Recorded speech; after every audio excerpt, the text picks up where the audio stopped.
That is just about a year, and I'm actually really happy with it.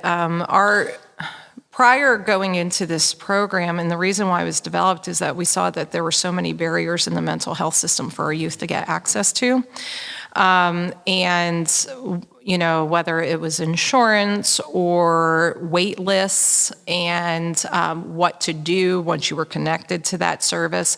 And we would realize we would see things happening in a child before they actually happened. Like just some behavior was off, or they were processing emotions that were really heavy.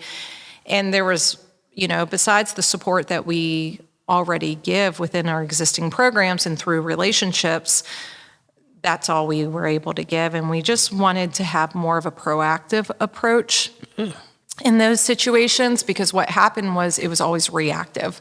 You know, it's just like we saw it coming, we saw some things, some red flags, and then something would happen, some type of crisis event.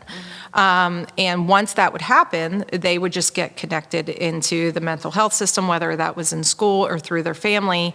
And that just took them on another path. And whether that path was good or not, you know, sometimes yes and sometimes no. However, we just wanted to have more of a proactive approach. And that's kind of why we started Restorative Innovations. So when a child is having a hard time coping, when their emotions are off or behavior, you know, we could talk to them about coping mechanisms to think through that. And then if we do believe that they need additional services that they have not been able to connect to, we can help lower that barrier and help the family connect to the service that they need to. Wow, that's powerful, because I feel like in our communities, or just lower income communities, period, like therapy really isn't a thing. And I know even for me at 35 years old, with my traumatic history, what I come from, I still don't even know how to get there. You know what I mean? Yeah. And I feel like you guys doing that introduces them to that process and lets them know, like, this doesn't mean something's completely wrong with you. This is just checking up on yourself. That's it. And it isn't. And we're not, like, in our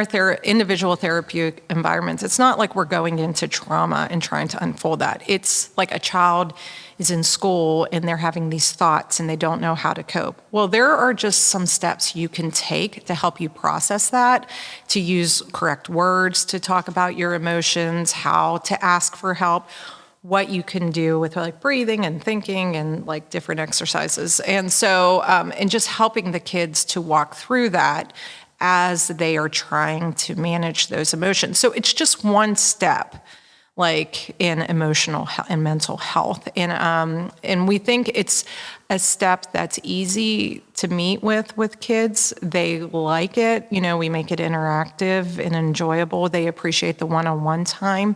And then with families, we already have so much trust with our families. So when we approach them about it, it's not like some outside person coming in and trying to say, what's going on with your child. It's just us saying, hey, we see a couple things. What do you think? They have a say-so into it as a parent or guardian. What would you like us to work on? What are you seeing at home? And so it becomes like a partnership between us and the parent to help the child to have more coping mechanisms and to think through their emotions.